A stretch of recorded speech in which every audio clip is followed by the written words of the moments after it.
We got a lot of news, but one thing before we get into the big news, there is a little piece of news that is becoming kind of a butt of a joke, cringy.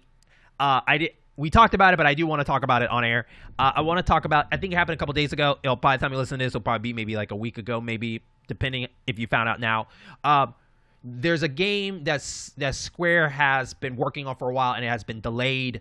I think I want to say twice now, I think it was supposed to come in the summer, and then it got pushed back to 23, and that's Forspoken by Square Enix. For people who don't know, in a nutshell, a New York girl, I believe, or a city girl ends up, teleported into a fantasy world where she has to work with an environment, and she starts learning powers, like learning different magics and everything like that. And basically, this is not the only story. We've seen it in movies before. You take isekai. Yeah, it's called isekai in anime. Yeah. Or you can see like for instance like Black Knight. You can say Black Knight, or you can say the one with the baseball in King Arthur's court. A kid in King Arthur's court. Yeah. And so based on the Connecticut Yankee. Yeah. So you're getting a mixture of a person that is present dealing with stuff in the past that don't understand what's going on. And so we're getting this, and I guess it's been making flights. I actually caught the article on Facebook, and then I went on YouTube just to see what was going on, and there's a lot of videos people are making fun of it and saying it's cringy about some of the dialogue of her making kind of like pun jokes, or just kind of saying what's on her mind when she sees it for what it is. And it's quite interesting because I think it can be cringy. Is it a deal breaker for me? Well, no, because I have other things I'm worried about that game than dialogue anyways. So and I think it comes with the territory, because it's like, I think people are saying that like she's not taking it seriously, that she's in this world, like saying like if you were trapped in that world, I don't think you would go around talking like that per se. And I guess to a point, you're probably right, and that's we'll never know. Yeah, it is possible. But it's one of those things too where like I think the first thing you would do, in my opinion, if you got teleport to the world, is you would think you're dreaming, so you wouldn't take it seriously until you actually got hurt, and you're like, oh, this is real. Yeah, and that's what it kind of feels like. It feels like that she doesn't know if this is real or not.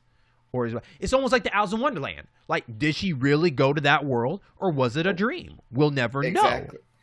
Yeah. No, and you explaining it like that right there proves why majority of these videos that are hitting online, they're just following the trend of what gets the clicks in the eyes.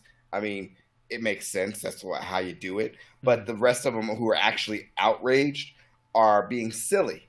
They're being silly. Mm-hmm. Like you said, there might be bigger things to worry about. There might be nothing to worry about. You're like, oh, she's not taking it seriously. Oh my God, a city girl who's probably seen a whole bunch of stuff transported to a fantasy world, and she's making cracks and observing things. It's like Uncharted, but in a fantasy world. Get out of here. Yeah. I'm not worried about it too much. And I'm especially not worried about it because of the fact that, like I said, it's not the worst. That's not the thing I'm worried the most about. And also, too, it's just the fact that this is. I don't think if I went back in history, I don't think this is the first game that done that. In my opinion, I know you mentioned Uncharted, but I think I can go down the rabbit hole and find something else. Yeah, that can go into that. But people are going around saying like it's kind of the Josh Whedon dialogue. And they say like there's a lot of like in the Marvel, and that's the one thing I want to discuss is I think people will see something that is how they put it, is too meta, and then they'll connect it through something else that overuse it, and it makes it seem like, okay, what? So did Square look at Marvel and say this is what the kids like, so we're gonna write like that? I guess I don't know if it's true or not, but maybe. I think that might be going a little too dramatic. And I don't even want to go into that topic because that's a totally different conversation of how do we feel about the writing and in Marvel and stuff. I just think that maybe people could also be using that as like, I'm so annoyed by the writing of Whedon, I don't want to see this in the game, so they're just automatically connecting that together. They're projecting their own whatever beefs, gripes, whatever. They're projecting it onto this game. It's a tale as old as the internet. Mm-hmm. You know, I have a problem. This reminds me of that problem. I'm going to project my issues onto it. Yeah. So, but if you haven't seen it, I don't know if it's still up. You can see it on Twitter, on Square Enix thing, or you can probably just search for it. You'll find it real easy. Yeah. Oh, I got it queued up. Yeah. I want to. I'm going to watch it again. I haven't looked at anybody's crazy opinions because I'm sure they're all spicy hot takes. Mm. I'm going to watch it again, and then I'm going to watch people's opinions and remember why they're stupid. I'm sorry. That sounds pretty smarmy. I don't take it back. But you know, it does raise a question though. Is there a game just off the top of your head? You don't have to have an answer now. I mean, if you don't have an answer, you don't have it. Is there a game off the top of your head you feel like the dialogue was just straight terrible for you that just stands out? Yeah, Heavy Rain. Heavy Rain. Okay. Yeah, I know they were perfecting it because Detroit Become Human elevates the dialogue. Heavy Rain was.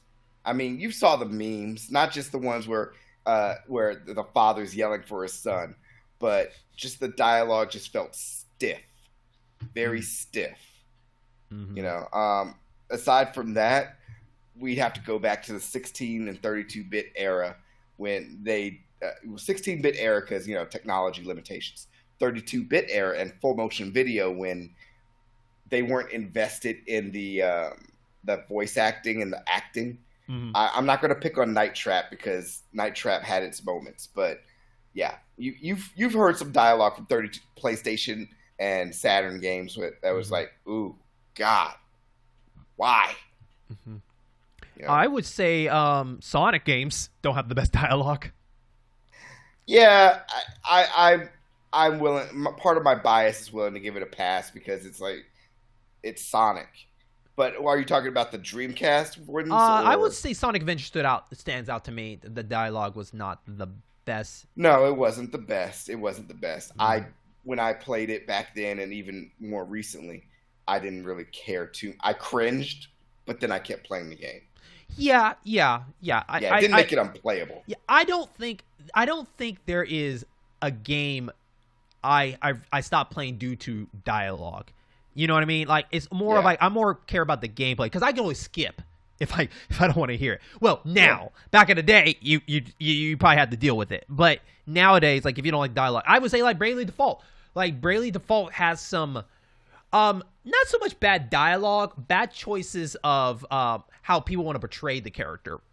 And bad acting, voice acting. Or, well, yes and no, right? I don't know if I blame the actors or I blame the direction they wanted the actors to go, right? Because in Bravely Default, I blame the villains, the acting, because some of them are a little over the top, but I get it because the game feels like it's like a play, just based on the way that it's set up for conversation of like you have a set of characters one side and they're both talking to each other. Like it feels like they're on stage saying their lines to each other. So some of these villains, they go a little bit too over the top of what they have to say and stuff. Some people do very well, some people don't. You'll have to play it in the future and just tell me what you think about it. But that's something I want to talk about in a future show, a project I want to do. But yeah, there's an interesting thing about dialogue about when it comes to that. And it almost feels like it's more of the Sonic goofy games more than like the serious games. Like I would argue that like I think Mass Effect had some interesting dialogue. I don't think it was like terrible. Got better with 2 and 3. Right. Yeah. Right. So, I mean, there's a reason 2 is majority of people's favorite.